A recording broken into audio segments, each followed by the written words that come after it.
जगाला हेवा वाटेल असा महाराष्ट्र घडवण्यासाठी माननीय श्री राजसाहेबांचे हात बळकट करूया आणि येत्या 20 तारखेला 3 नंबर पुढील बटन दाबून संदीप पाटंगे यांना प्रचंड मतांनी विजयी करू. काय सांगा साहेब, आज या ठिकाणी आनंदी गेट चौकामध्ये आज प्रचार व प्रसार करण्यासाठी आपण या ठिकाणी आलेले आहात. कसा प्रतिसाद मिळतो जनतेचा, काय सांगाल? आज आमची रॅली ह्या परिसरात फिरते आहे. आम्ही घरोघरी जाऊन प्रचार करतोय. लोकांशी बोलल्यानंतर कळते की लोक यांच्या राजकारणाला पूर्णपणे विटलेली आहेत. गेले 3 टर्म जे आमदार आहेत त्यांच्याकडून कुठल्याच प्रश्नाची समस्या कुठली सुटलेली नाहीये. आज तुम्ही बघाल की आनंद दिघे चौक या ठिकाणी साधी लाईट सुद्धा नाहीये.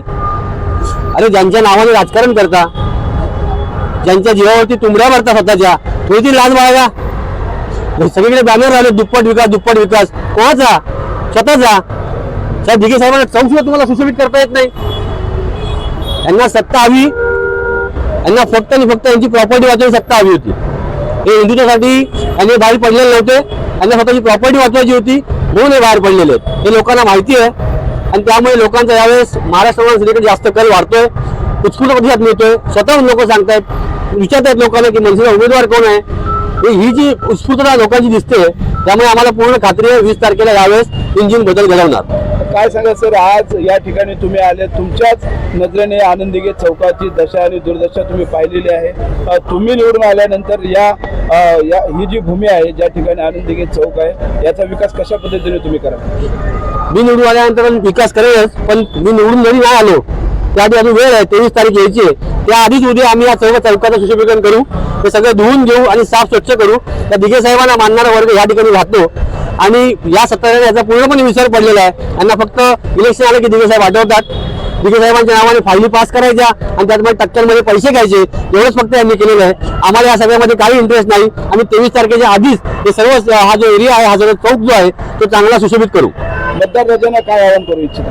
मतदारांना आम्ही हेच आवाहन करू, आज या मीरा भाईंदर असू द्या किंवा वळा माझ्या मतदारसंघ पूर्ण असू द्या, वाहतूक कोंडी, पाण्याची समस्या, शिक्षण संस्था चांगल्या नाहीयेत, असे अनेक प्रश्न आहेत की गेल्या 3 टर्ममध्ये काहीच सुटलेले नाहीयेत.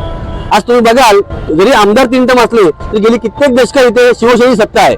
त्यामुळे ती उभाटा शिवसेना असो तर शिंदेगड असो, या सगळ्यांचं अपयश आहे. त्यामुळे लोकांनी या सगळ्यांना घरी बसवावं. यांच्या गलितच्या राजकारणाला जे लोक विटलेली आहेत ते लोकांनी यांना मतदानातून उत्तर द्यावं आणि मनसेच्या राजसाहेबांना एक संधी द्यावी, आम्हा सर्वांना एक संधी द्यावी आणि रेल्वे इंजिन चिन्हासमोर बटन दाबून आम्हाला विजयी करावं. ज्या आमदारांनी 5 वर्ष सत्ता उपभोगली ते आता जाहीरनामे देतात की 5 वर्षात आम्ही कामं अजून थोडे करून निवडून आल्यानंतर, पण त्यांना सत्तामध्ये होते तेव्हा त्यांनी कामं केली नाही. त्यांना काय उत्तर द्यावं? तर तुम्ही कोरोना काळात बघितलं असेल, याच आमदारांच्या विरोधात भाजपचे नेते किरीट सोमय्या आणि इथले सर्व भाजपचे पदाधिकारी पोलीस स्टेशनमध्ये बसून असायचे की यांना ईडी मध्ये अटक करा, यांना अटक करा. आणि शेवटी मग त्यांना ईडीची नोटीस आली, ईडीने अटक केलं. मला वाटतं कधी 11.5 कोटीची मालमत्ता देखील जप्त झाली. मग अशा प्रतिमाहीन माणसाला जर लोक पुन्हा निवडून द्यायला लागली तर यांना असं वाटणार की आम्ही जे वागतो, आम्ही जो भ्रष्टाचार करतो तो योग्य आहे. त्यामुळे लोकांनी याचा विचार करावा आणि या सगळ्यांना आता घरी बसवावं.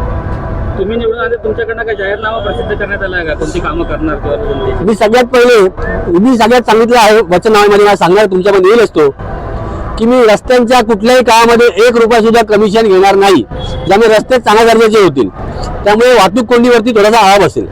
दुसरा विषय पाण्याच्या नियोजनाचा. आज नुसतं फक्त इथे बेसुमार कॉन्क्रीटचं जंगल उभं राहत आहे, पण पाण्याचं कुठल्या प्रकारचं नियोजन नाहीये. आम्ही सगळ्यात पहिले ते पाण्याचं नियोजन करू. आणि तिसरा विषय असा आहे की मी निवडून आल्यानंतर कुठल्याही विकास कामांना माझ्या कुटुंबियांची माझी नावं देणार नाही. आज तुम्ही मतदारसंघात बघितलं तर सगळे फक्त स्वतःची नावं देत सुटलेली आहेत. आमच्या इथे एक जिम्नॅस्टिक सेंटर आहे, त्यासाठी नाव दिलंय की ज्येष्ठ कवी बाबूराव सरनाईक, ते साहित्यिक होते म्हणे. तर ते साहित्यिक होते तर त्यांचं नाव एखाद्या वाचनाला द्यायला पाहिजे. साहित्यिक व्यक्तीचं नाव जिम्नॅस्टिकला कोण देतं का? त्यांच्या आई आहेत त्या इंदिराबाई सरनाईक, त्यांनी निसर्ग उद्यान नाव दिलंय. त्यांनी पर्यावरणासाठी किंवा निसर्गासाठी काही काम केलं होतं का? तुम्हाला जर असं वाटतं की काही करावं आपल्या आई वडिलांच्या नावाने किंवा आपल्या कुटुंबियांच्या नावाने, तुम्ही स्वतःच्या पैशातून करा ना. जी कामं विकासकांनी करून दिलेली आहेत, ज्यात महापालिकेचा तुमचा एकही पैसा लागलेला नाहीये, तिथे तुम्ही स्वतःचं नाव कशासाठी लावता? युवा वर्गांना काय सांगू इच्छिता सर? युवा वर्गाने मी हेच सांगेन की आज तुम्हाला जर कोणालाही इंजिनिअरिंगचं कॉलेज चांगलं हवं असेल, MBBSचं चांगलं कॉलेज हवं असेल किंवा एखादं मॅनेजमेंट इन्स्टिट्यूट हवं असेल तर आपल्या मतदारसंघात आहे का? यांनी कुठला विकास केलाय? आपल्या मतदारसंघामध्ये सिम्बॉयसिस, वेलिंगकर, DY पाटील, भारती विद्यापीठ यासारखी कॉलेज आलेत का? मग कुठला विकास यांनी मतदारसंघाचा केलाय? आणि हा दुप्पट विकास सगळीकडे बॅनर लावलेले आहेत. हा स्वतःचा दुप्पट विकास झालाय. 2014 मध्ये त्यांची संपत्ती 16 कोटी होती, आता 350 कोटी झाली आहे.